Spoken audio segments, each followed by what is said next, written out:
Un saludo a todos. Hoy voy a presentar y explicar la revolución liberal que hubo en Italia. Espero disfruten.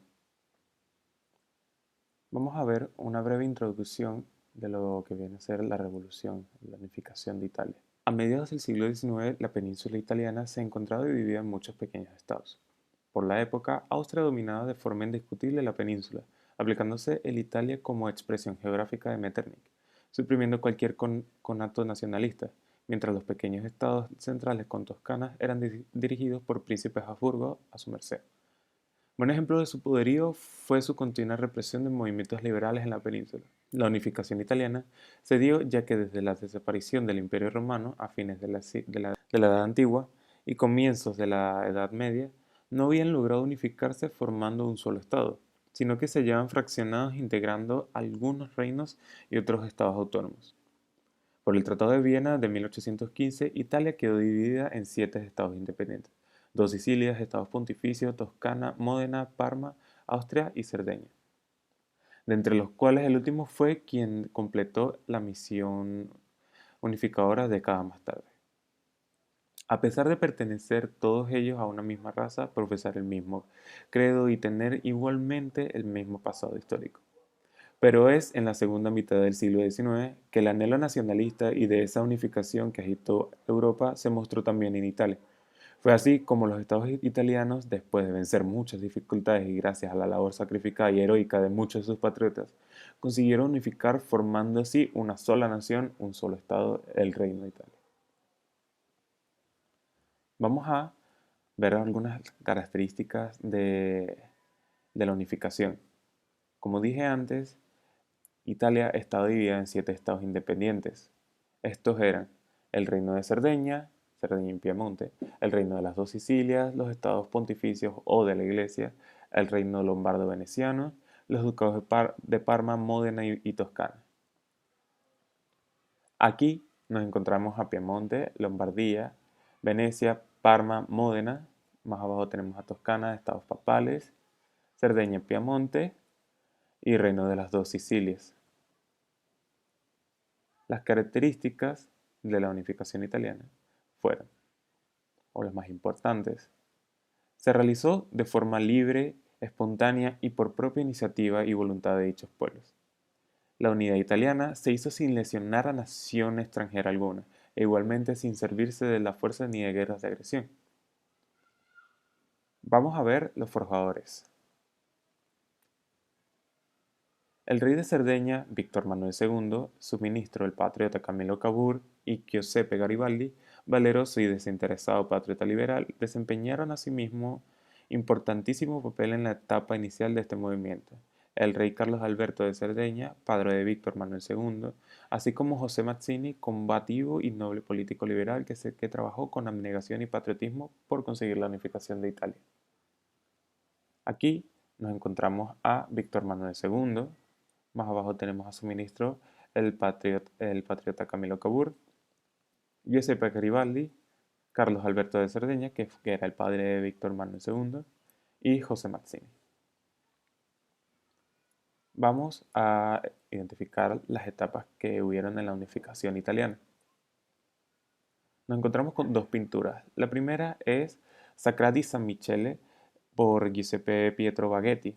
Sacrati San Michele se encuentra en territorio de la comuna de San Ambrogio di Torino y pertenece a la diócesis de Susa. Es el monumento símbolo de la región de Piamonte.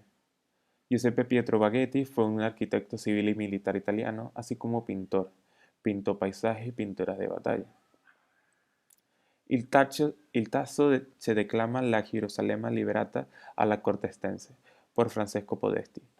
El tazo que declara la Jerusalén liberada en la corte del Este sería la traducción del título de esta obra. Francesco Podesti fue un pintor italiano activo en un estilo romántico, junto con Francesco Hayez y Giuseppe Bezzuoli. Es considerado uno de los mejores pintores italianos de la primera mitad del siglo XIX. Fue político en sus grandes lienzos sobre temas históricos.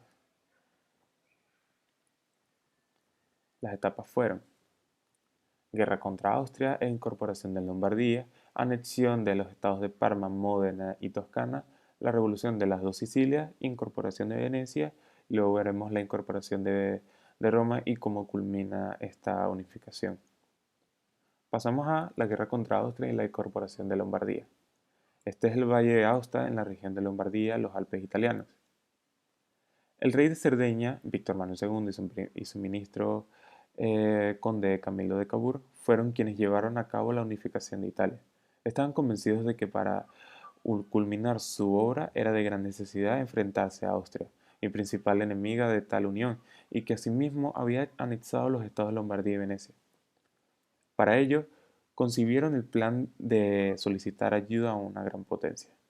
Fue así como pactaron secretamente con Napoleón III, emperador de Francia, quien a su vez tenía también puestas sus miradas en Saboya y Niza.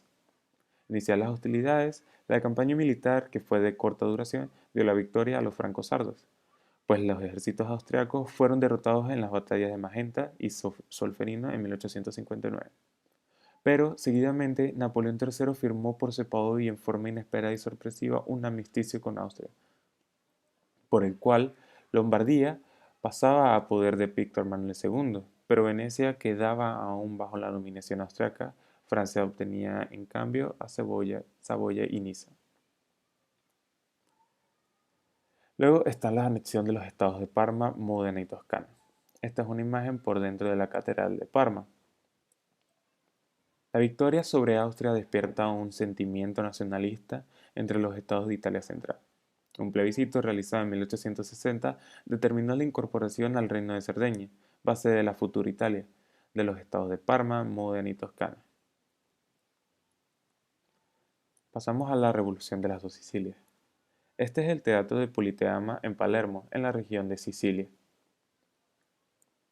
Giuseppe Garibaldi, con el apoyo secreto de Cavour, desembarcó en Sicilia y se apoderó de la isla al mando de un cuerpo de 1000 voluntarios que vestían camisas rojas, llamados los 1000 camisas rojas. Poco después, ocupó el reino de Nápoles. El ejército sardo, al mando del propio Víctor Manuel II, después de conquistar los estados de la Iglesia, excepto la ciudad de Roma, se unió a Garibaldi en Nápoles. Las dos Sicilias se declararon su incorporación al reino de Cerdeña. El 13 de marzo de 1861, el primer Parlamento Nacional, reunido en Turín, proclamó como rey de Italia a Víctor Manuel II. Incorporación de Venecia. Este es un típico puente de uno de los característicos canales de Venecia. Para conseguir la incorporación de Venecia, Víctor Manuel II entró en alianza con Prusia, rival de Austria. Surgida la contienda, la victoria favoreció a Prusia, que obligó entonces a Austria a devolver a Venecia a Italia. Pasamos a la última etapa, incorporación de Roma y la conclusión de esta unificación. Esta es una foto del castillo de San Angelo en Roma. Con la anexión de Venecia faltaba solamente la incorporación de los estados de la Iglesia y sobre todo de la ciudad de Roma, para dar por concluida con la total unificación de Italia. Víctor Manuel II se había comprometido con Napoleón III a mantener el dominio del Papa sobre la capital del mundo católico. Una primera tentativa de Garibaldi para apoderarse de Roma fue rechazada por el ejército sardo en 1862. Una segunda lo fue por la guarnición francesa que custodiaba Roma en 1867. La situación cambió por completo. 3 años después, cuando estalló la guerra franco-prusiana, pues Napoleón III debió retirar la guarnición que mantenía en Roma en 1870. Inmediatamente, Víctor Manuel II ordenó a sus tropas italianas ocupar Roma. Así se hizo a pesar de la resistencia de la guarnición papal y de las protestas del sumo pontífice el 20 de septiembre de 1870. Víctor Manuel II se instaló en el Palacio de Quirinal y declaró que Roma era la capital del Reino de Italia. El Papa se negó a aceptar la anexión de Roma por Víctor Manuel II, cuya autoridad desconoció. Como protesta, se encerró en el Palacio del Vaticano, considerándose prisionero. Así nació la llamada Cuestión Romana, que se prolongaría por casi 60 años, desde 1870 hasta 1929. El Tratado de Letrán de 1929, suscrito entre el primer ministro italiano Benito Mussolini y el Papa Pío XI, quedó solucionada la cuestión romana. Dicho tratado se reconocía la existencia del pequeño Estado del Vaticano, estado que queda dentro de la ciudad de Roma, y asimismo el Papa era reconocido como su soberano, con todos los derechos y todas las prerrogativas que corresponden a los estados soberanos e independientes. Esto ha sido todo. Ahora voy a dar un pequeño paso por la bibliografía de este trabajo. Pasamos a la galería de fotos. Un poquito aquí de las fotos que se utilizaron en cada una de las regiones, sacadas de Unsplash. Cada autor está debajo de la imagen. Ahora vemos los iconos. Fueron sacados de Flaticon ambos, el de Italia y el del general. Luego los enlaces generales de las obras de arte, los retratos de los forjadores y el enlace principal que ayuda a desarrollar esta presentación de la unificación. Espero les haya gustado y eso ha sido todo. Gracias.